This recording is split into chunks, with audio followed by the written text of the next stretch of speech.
consciousness through a variety of techniques and substances that have been used shamanistically for thousands of years.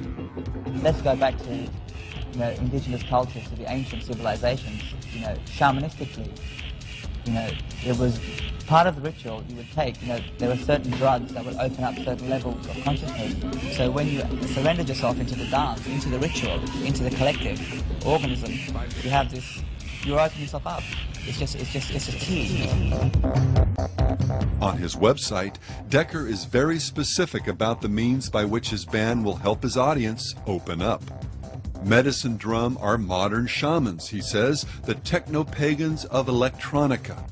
They take the listener on an incredible journey into psychedelic trance. And Decker has loads of company. There are hundreds of bands and DJs who view their music in precisely the same way, as a form of techno-paganism, a gateway into trance and the spiritual world. Goa Gill, perhaps the most revered of the techno-tribal DJs, cut to the bottom line when he declared, music has gone through a complete cycle. It started in ancient times with tribal drumming, and now it's come back to tribal trance techno. I'm basically just using this whole party situation as a medium to do magic, to remake the tribal pagan ritual for the 21st century. It's an initiation. Quite often, these shamanistic experiences are intensified with the use of drugs, expanded now through modern pharmacology to include new and powerful psychotropics, including LSD, E or ecstasy, G, and special K. When you drop this chemical bomb into your neurosystem, you are cutting up all your previous inherited perceptions of what we call reality. Everyone suddenly has shamanic experience for a couple of dollars.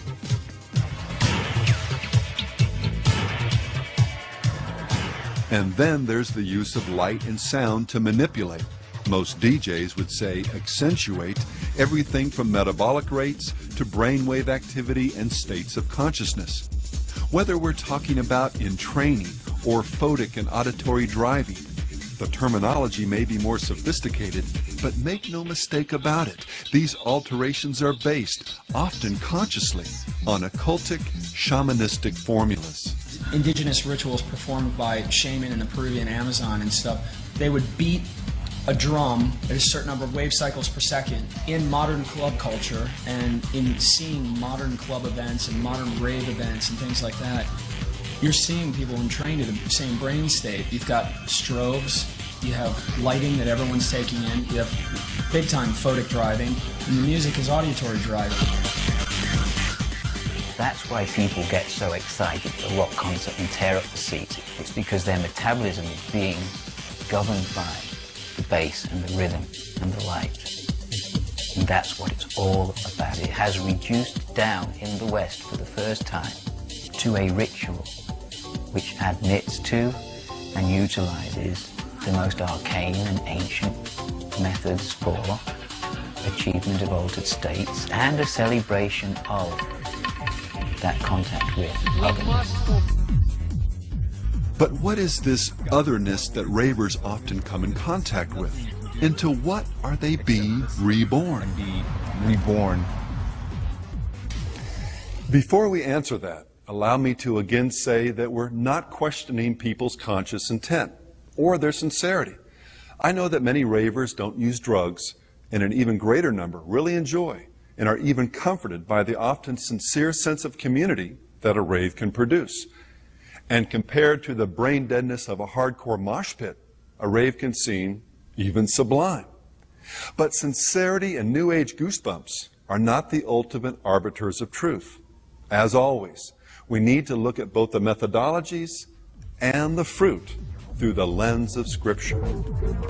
And in that context, what we find once again departs from the true faith and gives clear heed to deceiving spirits and doctrines of demons.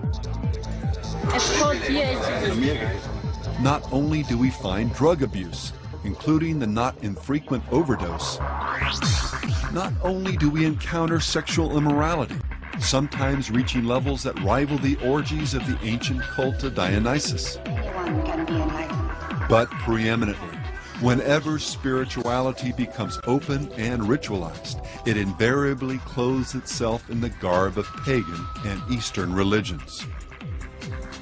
You've seen him a million times, the dancing deity in the ring of fire, the image of the Hindu god Shiva. In searching for my personal connection to best explain these roots of trans dancing from ancient India, I felt I needed to go deeper than books. I felt the need to invoke Shiva. So last night, as I prepared to go to a party at the Dimension 7 warehouse in San Francisco, I considered my intention for the evening. I wanted to become a sacred temple dancer. I knew I was on target when I arrived and immediately was greeted by a large bronze statue of Shiva dominating the altar in front of the DJ. Shiva had indeed been invoked. The magic had been spun, and the time had come for me to experience my devotional dance. The techno beat morphed in my head, the mesmerizing drone of devotional songs being repeated over and over again. Ecstatically allowing the trance to overtake me, I felt my body gyrate in unfamiliar ways that seemed as old as Shiva himself. I was able to leave my body and observe myself in this new, old incarnation. The trance dance spiraled me into the deep meanings of these movements. So this must have been the justification for the nights of wild sex I've read about in those Hindu temples. It is obvious to me that they were also in the trance, induced by the rhythmic music of their own blissful states. I wondered what local concoctions the devotees imbibed. After all, Shiva is the god of sex and drugs and rock and roll. Within the warm, protective womb of Western, specifically Christian culture, these heartfelt observations may read like nothing more than a recipe for personal enlightenment. But both the Bible and the cultures that live within the full force of these demonic doctrines declare otherwise. There is a way that seems right to a man, but its end is the way of death.